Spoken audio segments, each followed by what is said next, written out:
Slay, for your official intro today, I'm going to say that Darius Slay is with us, Super Bowl champion, as our guest analyst. I'm so glad to have you again today. Had a great time yesterday. We've got Jeremy Fowler here. We have Mina Kimes as well. Mina, it's Slay.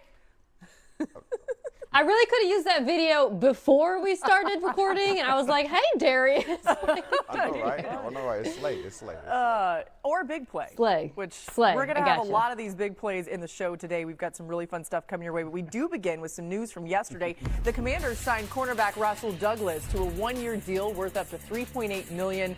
Douglas spent last season with the Dolphins. Remember, he was drafted by the Eagles in 2017, so he's going to make his return to the NFC East. Now, Douglas is one of several additions that the Commanders made to their defense as they look to improve a unit that allowed nearly 27 points per game last season. Remember, Washington signed pass rusher Odafe Owe. They drafted former Ohio State linebacker Sonny Styles with the 7th overall pick. Durante Jones takes over as defensive coordinator after spending the previous 3 seasons as an assistant to Brian Flores and the Vikings. You think about how good that defense was, so you can kind of consider what it's going to look like in Washington. Lots of ads on defense for Washington this offseason. The biggest being, or at least the most recent, being Rasul Douglas. So, Slay, what do you make of this Douglas addition for the Commanders? I think it's a great addition, man. Sewell's a great friend of mine, a guy I know very personally. We worked out together in Houston a couple of times. He's good, man. He's pretty good, great leadership, a guy that'll go come in there and work and improve his craft and help some of these young guys there. So I'm looking forward to it, but I'm mad at he at NFC. Yeah. He should have took it somewhere else, you know what I'm saying? But I know how the money works. He got to go where the money goes. He didn't consult you, like maybe the Eagles called. He could have called me, man. Yeah. He know that, but he's an enemy right now. You could have put in a good word, and now he's an enemy. Look at that. Mina, do you like the changes the Commanders have made on defense this offseason? Yeah, the Eagles don't need him. Slay knows that. I like the additions to the front 7 in particular, looking at that list of names, adding some talented young edges, athleticism, Owe, Chason, who I thought was sneakily pretty good for the Patriots.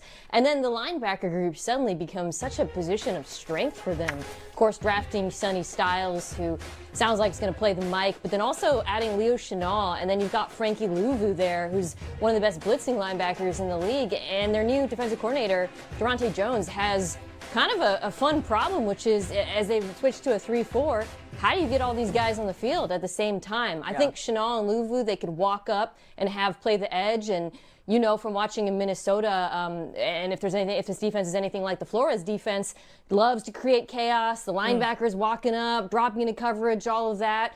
But I just look at this front 7 and say I feel like he has a lot of fun players to work with, and I think they really improved there. Yeah, Slay, when you think about these ads on defense, is it enough to take the pressure off of Jaden Daniels and the offense on the other side? Yes, I think so as well, man.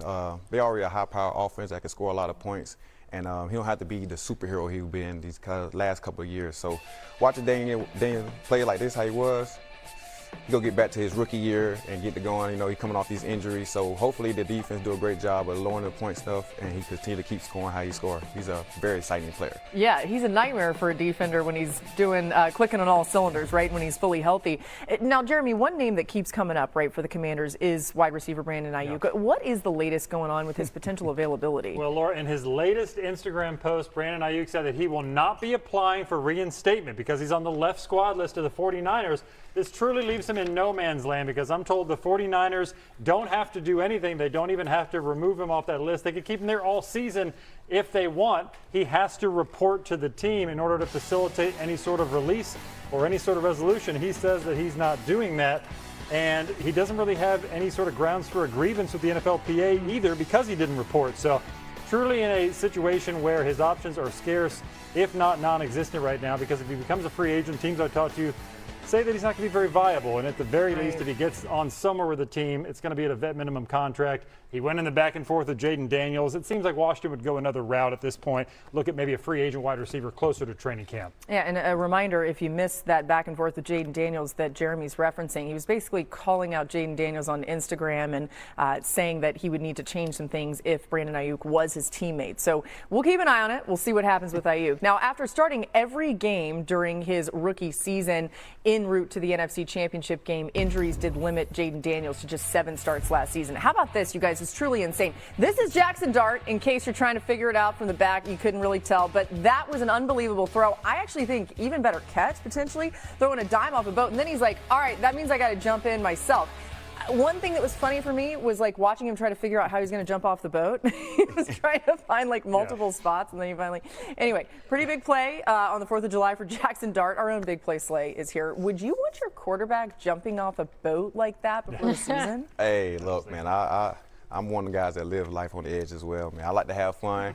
As long as you don't get hurt, you know, as long as you're having fun, enjoying this time, man, because you get hurt, man, that's a big issue. But I'm not too mad at it. I like it. I like the excitement of my quarterback being that, you know, just lit like that. So, yeah, well, that's what they say. I love it. His teammates say about him. Like he's a lot of fun. He takes chances. Sometimes that meant he was getting hurt on the field. But either way, Jeremy, what are you hearing about this Giants offense and what it could look like this season under Harbaugh's leadership? Yeah, they love Jaxson Dart for that reason, for the swagger he's got, whether he's jumping off boats or jumping into defenders. They do want him to be a little more judicious when he does that. They want him to run when he has to solve a problem, but not to run just to run.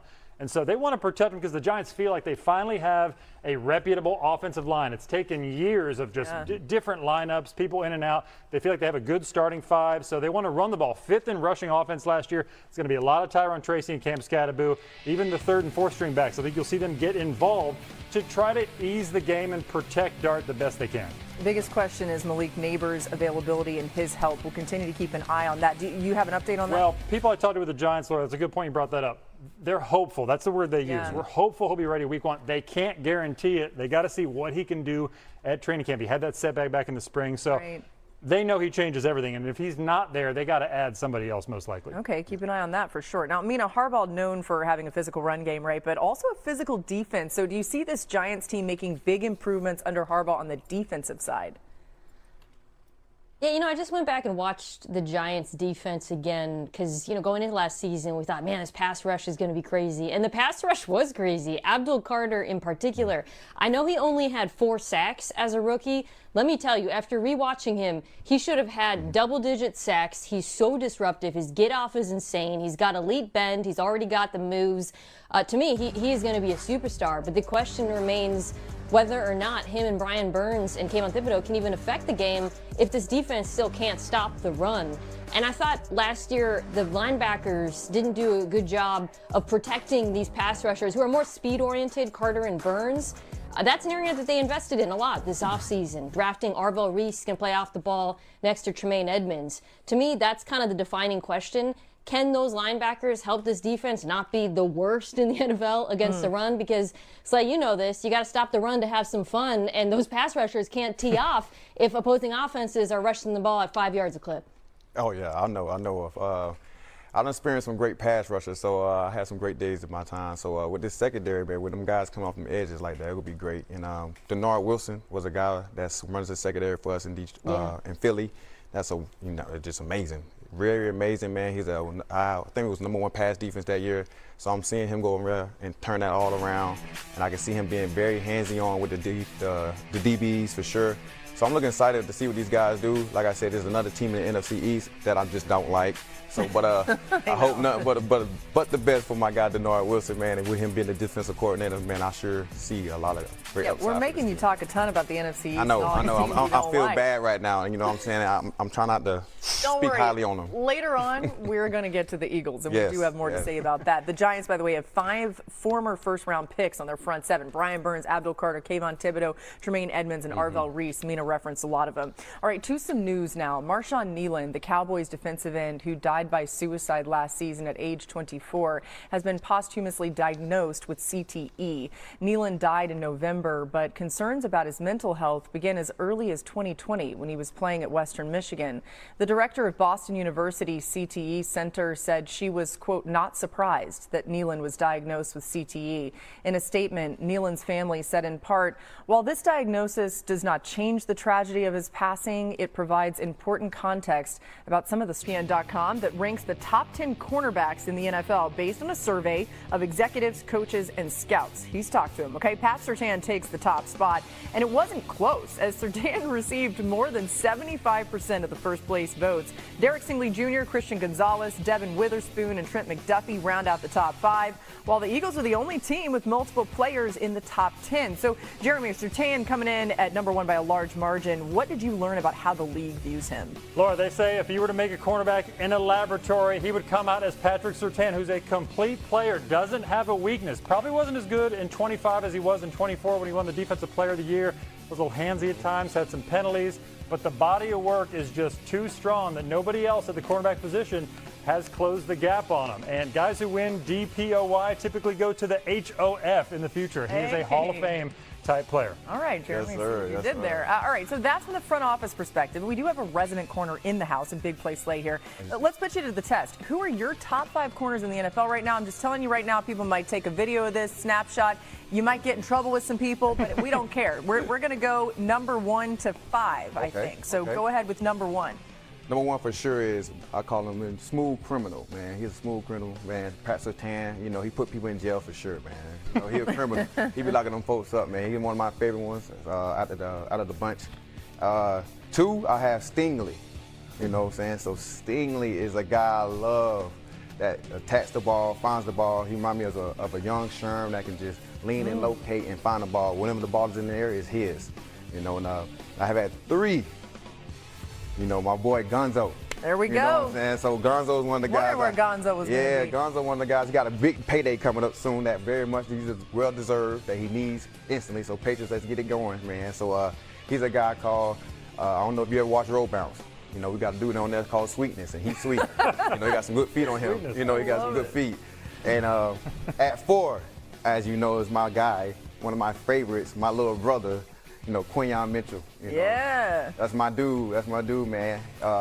He has great ball production in the playoffs, but regular season, he gonna start catching them, man. I'm telling you, he's going to catch them. But in the playoffs, he's doing it very well, man. Holding his own, all pro this year, so I'm proud of him. So he at top 4. My 5th one, I'm going Trent McDuffie. Oh, You know, Trent McDuffie. So a guy that I kind of respect, that's inside and outside, makes plays on the ball, plays a slot, 2-time Super Bowl champ, just got paid as the highest paid corner this year, which he well deserves. So that's my top 5 right there. All right, now listen, Slay's got a little mic issue over here. We're going to let him put his mic back. This is part of the hazing, like you do TV over here. You got to lose your mic at some point. We'll get all that fixed. I just didn't want anybody to wonder what was happening over there. Mina, while we fix that, what do you think about this top 5 that Slay's put out here?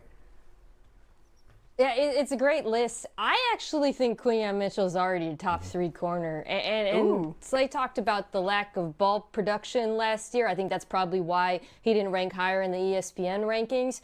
But I would know part of the reason why he didn't get the hands on the football is people didn't throw at him. Adoree Jackson was the 2nd most targeted corner in the NFL last year, and we knew that was an issue after Slay left for Philadelphia, quite candidly. But I just think his game is so complete, so sticky in man, great instincts in zone. He's also an excellent tackler. He actually allowed the lowest yards after catch of any corner in the entire NFL last season.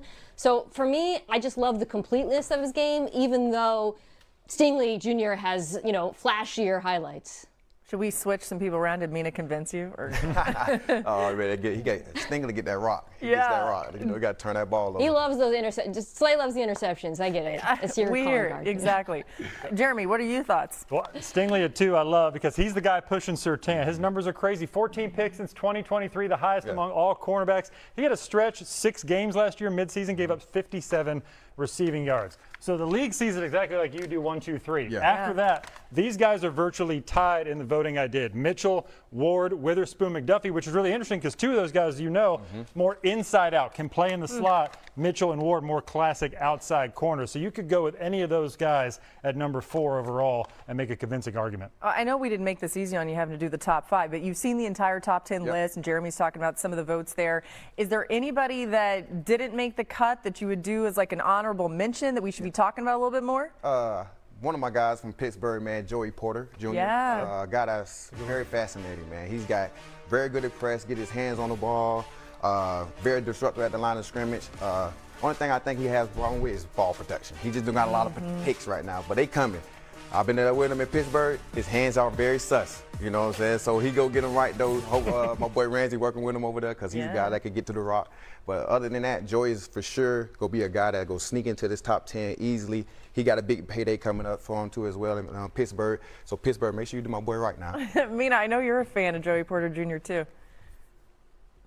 Yeah, he's a great young player. I think he's improved a lot. You know, coming into the league, I was a little worried maybe about penalties with him, but I think he's become consistent. And I also think the scheme change coming in Pittsburgh on defense could help him. New defensive coordinator, Patrick Graham, I think might put him in position to make some of those plays on the ball that Slay's talking about. Yeah, despite missing 3 games last season, Joey Porter Jr. still ranked 5th in the NFL in pass breakups. So, yeah, the interceptions are coming. Great list. Come on, it's a great. All right, still to come, some familiar as we count down to training camp. Adam Schefter is bringing us his take on some of the biggest storylines of this NFL offseason.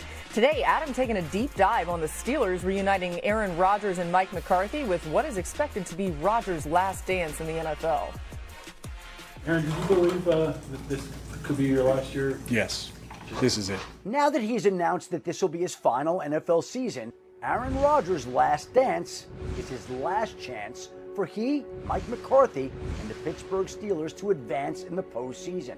It's been a while. Doesn't matter how it looks. It only matters if we get this done. Deep down the left side. He's got his man in the end zone. Richard Rodgers, a touchdown. Green Bay Packers. Rodgers now has lost 3 straight playoff games, with his last postseason win coming in the 2020 divisional round, and that's not how he wants to go out. We had a lot of opportunities. Didn't make the most of hardly any of them. McCarthy has lost 2 straight playoff games, with his last postseason win coming in the 2022 wild card round, and that's not a streak he wants to continue. We thought we matched up well, but you know we clearly picked the wrong day to have a bad day. And the Steelers now have lost 7 straight playoff games, with their last playoff win coming in the 2016 divisional round, and that's not how one of football's most famous franchises wants to be thought of. But for the first time in a long time, the Steelers have some quarterback continuity. Hey, got a great quarterback. This will be the first year since 2021 that the Steelers have started the same quarterback in their season opener. He's going to take off running for the touchdown. His first touchdown in over 3 years. I ain't never seen no quarterback like this since Big Ben back in 26. Having trotted out Rodgers last season, Justin Fields in 2024, Kenny Pickett in 2023, Mitchell Trubisky in 2022, and Ben Roethlisberger in 2021. I love the fact that Aaron Rodgers and Mike McCarthy get to come back together and try to make it right. It would mean so much for Rodgers to end his storied career on a high note, for McCarthy to have a successful homecoming, and for this proud franchise to stop the postseason losing. Hands with us. We control the front. The time has arrived. Rodgers' last dance is a final chance for glory. All right, Slay, you were in Pittsburgh last season with Aaron Rodgers. You practiced against him. So what's your biggest takeaway from going head-to-head every day leading up to games? It was great, man. Great experience. I was in the division with him in the NFC over there. Detroit. So to be his teammate, at first in Detroit, nobody likes him. You know what I'm saying? Nobody did not like him. I'm like, why does everybody don't like Aaron? I'm like, I don't think Aaron's a great guy. But then now, actually being his teammate, playing along with him, competing with him, man, he's a great guy, man. He helped me learn the game about a different way in year 13, which I knew a lot all that time. But going against him in practice was like amazing, man. Seeing him make the throws that he does in games, that's just natural to him now. You saw him really recently. You think he's moving around well enough to really do better things with this offseason this year? Yeah, I could see that. He can still move around a little bit. Of course, we're not expecting him just to be running crazy around the world, but he can still move around, be comfortable in the pocket, and he still got the arm strength to make the throws he need to make. Yeah, Slay, a big thing for Aaron Rodgers is continuity because he had 3 offensive coordinators from 24 to 25. Now he has somebody who speaks his love language with scheme and communication. Like how you said that. All those years in Green Bay. It shows that fractured relationships can be repaired. It was iffy there between those two before. Now it looks like they're on great terms, ready to rock and roll. You mentioned Rodgers needing to be protected. I expect the Steelers to run the ball a little more heavily because they got Rico Dowdle, who's more of a physical first, second down back. You can pair him with Jaylen Warren. Then you have a 1-2 punch. You can get out there, block, help Aaron Rodgers out a little bit. And look, Mike McCarthy is pretty proven when you take a step back. And look at 18 years, 12 of those years, top 10 scoring offense. So he can get it done for the most part. They should be in good hands. Mina, what do you think's the recipe for Pittsburgh's offense this season? Well, I think they made additions this offseason that'll help get the most out of this version of Aaron Rodgers. Slay's right. He can still spin it. Arm strength's not an issue. I think with him, it's just that he doesn't want to get contacted. So the ball's going to come out super quick. It's not going to go downfield very much, certainly not to the extent that it used to. And adding Michael Pittman Jr. from Indianapolis, I think is a perfect match for that because he's kind of a walking first down. He's so consistent, catching the ball, very low drop rate. Over the last 3 years in Indianapolis, top 10 catch rate on short targets. They drafted Jeremy Bernard out of Alabama, who also is a great glue guy, slot receiver. To me, the biggest question I have is about the offensive line, and not in pass protection, because, again, Rodgers throws the ball so quickly, but really run blocking. Fautanu, is switching over to play left tackle. They drafted a new right tackle. We'll see if he plays Max Cianachor. I think this interior of the offensive line is really good, Slay, but those tackle positions are ones that I'm watching because you got some change there in Pittsburgh. Yeah, there's a lot of change going on in Pittsburgh for sure. Definitely adding Michael Pittman Jr. I think that's a great addition to him to help DK out because when I was there, that was the biggest issue is finding another two guy to help DK stop seeing all the cloud coverages and everything else. So with the addition to him, I think it's great. He's a great guy after contact. He can run through stuff. It'll be great. I'm looking forward to seeing what's going to happen. And then with the draft, I think he's a third-round pick. Yeah. Seeing him do his thing. So it's going to be good. It's going to be good. I'm hoping for Pittsburgh to do their thing. I was there, and want nothing but the best for him. Yeah, Rodgers has 3 career seasons with at least 35 passing touchdowns and 5 or fewer interceptions. That's more than all other quarterbacks in NFL history combined. We'll see if he can get close to that this year. All right, over the next year, the year of the Super Bowl at ESPN, we're going to tell the stories of players and the moment they achieved immortality on football's biggest stage.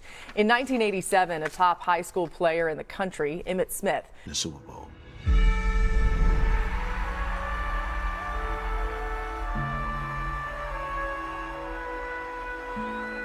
In 1987, I'm a senior in high school, and I was voted Gatorade National Football Player of the Year, which afforded me an opportunity to go to my very first Super Bowl. We were watching the Denver Broncos play the New York Giants. And as you would have it for most kids that are very passionate about the game of football itself, I had this sense of visualizing myself on the football field, doing exactly what the teams were doing. Playing in the Super Bowl, the daddy of all bowls. And I turned to my best friend, Johnny Nick, and I said, man, one of these days, I want to play in the Super Bowl, and I want to play in this stadium. Welcome to the Rose Bowl in Pasadena, the site today of Super Bowl 27, the Dallas Cowboys and the Buffalo Bills. Oh, you got butterflies on this. That's big, man. It's big. It's awfully bright out here. 6 years later, play with the Dallas Cowboys. We're playing in our very first Super Bowl. Now the clock runs 3rd and goal from the 10. Remember, I'm a goal setter. I got to score a touchdown in the Super Bowl. Why not? Everybody else is scoring one. Let me be a part of this party. We call it draw trap to the left. See nothing but pay dirt. See the goal line, and I head for it. There is a draw play to Smith. He runs to the 5, to the goal line, touchdown. He got in. And I get in the end zone. I'm so excited because not only are we winning, but I scored a touchdown in the Super Bowl. A draw play and a touchdown run by Emmitt Smith. He's over 100 yards. He gets the touchdown. 87 can't compare to the experience of actually being in one because I felt all the pressures that I needed to feel. 22 rushes, 108 yards, and a touchdown for Emmitt Smith. When you sit in the stands, you have no dog in the fight. And so when you're on the football field, you're playing for not only yourself and your teammates, but you're playing for the fans also. But somebody must lose. You just don't want it to be us. And it wasn't.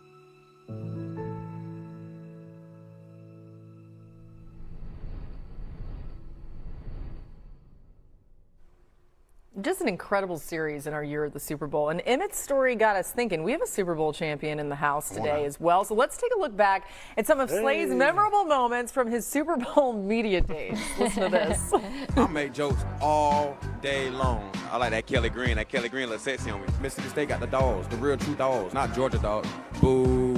Tell Jordan Davis I said that. 22 Slays, man, we be fast, physical, and we got hands, and I got routes. What state Kansas City in? Kansas, ain't it? I got the pasta on deck with the Alfredo with the pesto mixed together. My kids, they're expensive as hell. That's the biggest financial flex right there. The kids, them diapers, you know what I'm saying? Milk, formula, that's expensive. God, hey, I can't even put my head in this. Oh. Viva Mexico! Viva Mexico! We bleeped it out. Listen, you were having fun. Yeah. What do you remember about just having fun with the media and doing all the great things, showing your personality a little bit too? You did it on and off the field. Oh yeah, it's just fun, man. I like to have fun. I like to enjoy my job. See, one people like me, I love to go to work. You know, some guys don't like going to work. I just love going to work, and definitely on media days, definitely in an environment like that at the Super Bowl. Like, I'm coming to show out and have some fun, you know. Then we got one big media day. Be there all day, so might as well make my time worth it, have some fun, make some people laugh, have a good time, man. Mina, what did he say? The Alfredo pasta with the pesto mixed in? That sounds like that's up our alley. They got to mix that up. I actually just had a memory, which is I interviewed Slay once when Jalen Hurts was the sexiest man alive, and I asked him who's another NFL player who should be on the cover. And he picked himself. You picked yourself. Easily, though. That's easily. That's easily. Very easy. I love that. Yeah, not him. It should be me. Easy. Thank you very much. And you are right. Milk is expensive. It's very expensive. It's very expensive. Listen, hey, it's a worthwhile cost. It's the berries that get you, though. Right, Mina. We all know the NFL's top 100 player ranking, voted by the players, is slowly being released this offseason. And most recently, new Patriots wideout A.J. Brown arrived on the list, ranked as number 80 in the NFL, falling 51 spots from number 29 last season. Slay, you played with A.J. Brown in Philly. Do you think this ranking will help fuel him in his first season with New England? What's going on there? The players vote on it, by the way. Oh, it couldn't be the players vote this. There's no way. Right? No way it's possible. There's no way. They did. 80 people that much better than AJ. Nah, man. AJ's a guy that's very dominant, a guy that's a A-plus receiver that you're looking for. Great hands, great separation, great routes at the top of the route. Everything you want, breaks, tackles, do everything you need him to do. He wasn't an all-pro for 3 years straight coming from Philly and then going, so yeah. You're down on it. Yeah. No, he's going to be very motivated, and you're going to see what he's going to do over there in the Patriots uniform. Yeah, Mina, Slay thinks this might be a year to watch out for Brown. How big of an impact do you think he'll have on this Patriots offense? Massive. I mean, I love what A.J. Brown does for Drake May, but I also love what he does for the rest of the team. The Patriots last year faced the third most man coverage in football. Slay knows this all too well. Playing man coverage against A.J. Brown is usually not a good decision. So I feel like either you can exploit that, or they're likely to face more split safety, which should help the run game. You fit more light boxes. They also have other pieces who I think will benefit from the attention paid to A.J. Brown. They signed Romeo Doubs, too, I think is a fantastic number 2 complementary skill set. Very polished route runner, very reliable. And I like their tight ends, too. So I just think A.J. is a good example of how having a true number 1 X receiver has a trickle-down effect that helps the entire offense, and I think we're going to see that in New England. Yeah, I mean, the rest of the league has a blueprint on how the New England Patriots can use A.J. Brown. It's Josh McDaniels in Las Vegas when he was with Devontae Adams. He knows how to force-feed a number 1 receiver. Devontae had 1,500 yards, 14 touchdowns, 180 targets, all career highs in his first year with McDaniels. So talking to coaches around the league, they say it's pretty simple, and you know this, Slay. Yeah. A receiver like that changes your coverage and how you play them, so you have to roll coverage over it a lot of times. That opens up the run game for Travion Henderson and those guys to go to work. So it really changes the math on the field for New England in a big way. I have a number I want to throw out there, just back to the ranking for the players that voted where they voted him. Since entering the NFL in 2019, A.J. Brown has 15 receptions of 50 or more yards. That's tied for the most in the NFL with these two guys, Jamar Chase and DK Metcalf. wow. That's the way he affects the game. So that was for the people who may have been hating on him. All right, let's stay with the wideouts and find out who was the toughest to slay in Big Play's career. All right, Slay taking us through the top 5 toughest wide receiver matchups in your career. Now, I think this is a huge compliment for these guys. If you're going to put them up here, that means they are hard to deal with. So let's go 1 through 5. Who's your toughest to slay? All right, now some of these guys are come from practice, you know what I'm saying? So Yeah. obviously I went against, I feel as in the GOAT, you know, Calvin Johnson's for sure going at number Love 1. it. You know, that's my guy. Slide Taught him me the all the way down game, here. you know, taught me the game. Maybe a better player each and every day. That's who I am today, as in Big Play Slay. Love that. For 2, one person that gave me some hard times, man, was Davante Adams. Ooh. He was a guy that gave me a lot of work, man. Yeah. Pause with that. But when he was over there at Green Bay with Aaron Rodgers, man, that was a great combination, man. It was a tough battle with us. I've seen him a lot, so that's why he's high on my list. But for sure, number 3. Wait, really fast. You guys had any smack talk back and forth in game? Me and Davante have some of the best respect for each other, man. We dap Really? each other up after every game, man. Anytime we always talk to each other. We almost trying to give each other some pointers on how to beat each other. But we had great relationships. But I still didn't like the fact that him and Aaron was that good. Yeah, a lot of people didn't, right? I didn't like it. I didn't like it at all. Didn't like it at all. Okay, go ahead, number 3. Number 3, man, of course, we got one of my other favorites, Julio Jones. Ooh, You know, a guy that's very, very tremendous. I feel like was another generation of a Calvin Johnson, a guy that's very fast, very aggressive, very run fast. Man, I'm talking about one time we was in the game, I was guarding him, and I just told him, man, why you running so hard? You don't got no tape. He don't wear tape around his ankles to be running this fast. Oh. So a guy like that, man, he should have had a lot of ankle What did he problems. say? He just laughed. You know, he's a guy that never talks trash, never did. He just kept going. And, man, but yeah, he's amazing, man. One of the best that ever do it. And so that's one of my 3rd spot. 4th one, Antonio Brown, man. A guy that's, man, he's a guy with a motor that I can never see. One of the hardest working dudes I've ever seen.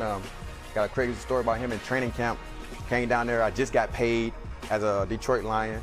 And he came over there while we was warming up and basically said, hey, who y'all just paid this year? I need to see him one-on-ones. So we had a show in one-on-ones. We went, I think, like 10 times in a row. Nobody else didn't get to go but me and Antonio Brown, man. It was back and forth for 10 straight reps. I was tired, he was tired, but he kept calling me out. I wasn't scared of the smoke, so I came out there and stood on it. Stood on business, stood on business, got to stand on business. That's wild. And my 5th spot, another great teammate of mine is A.J. Brown. You know, Love it. My guy, as you see right now, that's my dude. I switched him. My bad. There we go. Wait, Yeah, we gotta get. right. Sorry. No, I'm Fat finger. A.J. Brown's my 5th favorite one. Guy that was my teammate, helped me tremendously at the end of my career, helped me stay polishing up. As you see, I got the brown on. This the outfit he brought me for as a groomsman. As you see, I'm rocking it. You know, shout out to my boy AJ, got me sweet, looking nice out here for his wedding. But he's one of the guys, man, that helped me tremendously, man. Strong hands, finish after the catch. It's a play I wanted to show, but it couldn't come up. But he mossed one time in practice. I said that's when I had to give him his respect. So he's a great, great guy, man. So these are my top 5 guys I had the toughest, hardest matchup with. And made me who I am today, Big Play Slay. I love that. Mina, what do you think of this list? I mean, you got the all-timers on there. I think looking at your list, it's amazing just how much size there is. It's like a bunch of power forwards. And then Antonio Brown, which really speaks to what an elite route runner he was and his ability to separate. And the other thing I'll add is this, Davante Adams, still doing it, right? Yeah. Still like an automatic touchdown over in Los Angeles. Pretty crazy the longevity he's had, and he's still an elite receiver in the NFL. So A.J. Brown not only on this list, but also picks out a great suit. We learned another fact about him, too. That's really good. That's good stuff. Live, look at this. Saints defensive back Justin Reed recently did a radio interview and talked about how important that guy was for New Orleans. Cam Jordan having him back for another season. Here's what Justin said. When you think New Orleans Saints, I mean, the first person that comes to mind is probably Drew Brees, and then the second person that comes to mind is Cam Jordan. Huge for the culture of the team, hard worker, still productive going into year 15, 16, whatever it is. But I think that aside from his production on the field, which he still has a healthy engine running, I think that he's so good for the defensive line and the defense in general, and just that bring that veteran leadership, that consistency, having a Hall of Fame guy in the locker room that guys can bounce questions off of. They know what it looks like. Hey, if I want to play this long, it looks like Cam Jordan. You know, do what he does. Yeah, Slay's nodding his head right along with everything that Justin's saying. Mina, I think one of the points there, too, is just that Cam Jordan's doing this still at such a high level. How crucial is he on a young Saints roster? Yeah, he had a really good season last year at age 35 or 36, and so did the New Orleans Saints defense quietly. I think this was kind of slept on, but under Brandon Staley, defensive coordinator, really improved last year and actually finished top 10 in a lot of metrics, including against the run. I think that's another piece of Cam Jordan's game. It was really helpful as a complete defensive end, not just rushing the quarterback. But this is a young group, and I think bringing him back is crucial because while they kept him, they lost another stalwart and another defensive player who's still doing it at a really high level despite getting up in the years, and that's Demario Davis, who went back to the Jets. Again, the Saints last year played a ton of base defense, meaning 3 linebackers, and Davis was the guy who was, the captain of it all, who got everyone set. So I think losing him is something to monitor, but keeping Jordan helps. You have the veteran leadership to help all those young players on that side of the ball. Yeah, yes. I feel the same way about the addition to him, to bringing him back. He is, besides Drew Brees, is the face of New Orleans, man. The guy that's motivated. He's been one of the guys that's been in the building. He's a DN that plays everything, the run, the pass rush, he does it all. He always say to me, hey, I'm a real DN. Everybody else rush the passer. He says, I'm a real DN. So he's a guy that's willing to stop the run and sacrifice his body for his teammates. I love the addition. I love that they kept him back. It just reminds me of BG for us as Philadelphia Eagles, man. A guy that just loves the team, that brings in great energy, great everything. So he's a great spirit guy too as well, man, knowing him very personally. So I'm excited for him, man, going into this year. 132 sacks is crazy. That's crazy. So I'm looking forward to him to add on to that. Yeah, he's going to be, right? I think he's excited for it, too. By the way, we'll see him week 4. The Saints and the Falcons play on Monday Night Football in New Orleans. All right. Well, I don't think we've seen enough highlights of Slay, so here's some more. Big play Slay. Take it away. Let's go, man. We're going to turn it up today. I can't tell you how long 2-3's been waiting for that. You're going to either be big play or Slay. If I hear the D name, I got a problem. Intercepted! Down the far sideline! Big play, Slay! I make stuff happen when I get the ball in my hands. Big play Slay doing exactly what Slay does. Like crazy. All right, so we thought we'd have a little fun here to end the show. It's time for Slay Trivia. Now, Slay, we have a Jeopardy champion on today's show. If you didn't know, Mina Kimes, she's Jeopardy champion. So we thought we would do this to end. No pressure, Mina. We do this to end the show. We're going to put, 2 minutes on the clock, you guys, as we get ready to go? All right, so I believe we're just going to offer this up and then anybody can buzz in, right? Is that correct, Ross? I'm asking our producer. Okay, here we go. So first question, which quarterback did Slay intercept for his first career interception? Oh, Geno Smith. Geno Smith, boom. Which quarterback did Slay get his first pick 6 against? Josh Rosen. Slay's killing y'all. All right, you're right. Josh Rosen. Yeah, wow. Yeah. Sorry, that's a throwback. I haven't thought about him in a minute. How many touchdowns did Slay score in the NFL? 5. Bingo. Y'all, come on, Jeremy and Mina. All right, there are 2 quarterbacks that Slay intercepted 3 times in his career. Who are they? Kirk Cousins. Who's the third? Hold on. Who's Sam Bradford? No one in the division? Close. Sam Darnold. Mitchell Trubisky. Oh, the other one. Yeah, That's right. Oh, there you go. Chicago. All right, Chicago. Slay had 1 career sack. Who was the quarterback? Oh, who was the quarterback? Yeah. Did he sack? Now, Brian Hoyer. Oh, it was Brian Hoyer. Okay, I think you're going to know this. How many cornerbacks were selected ahead of you in your draft class? 4. Bingo. D. Milner, DJ Hayden, Desmond Trufant. Xavier Rose. He knew them all. Oh, yeah, I know all. Look at, okay, I love that. You intercepted 22 different quarterbacks in your career. How many of those can you name? We have like 30 seconds. Tom. Yep. Drew. Sam. Yep. Who else I got on there? Matt Ryan. Yep. Dang, boy, I got a lot of them. Phillip Rivers, Mitchell Trubisky, Kirk Cousins, Jameis Winston, Drew Brees. Look at you. I was finna get right. It's Absolutely killing it. Hey, it has been such a pleasure to have you on the show. We love having you on NFL Live. I hope you'll join us again soon. And thanks to everybody else.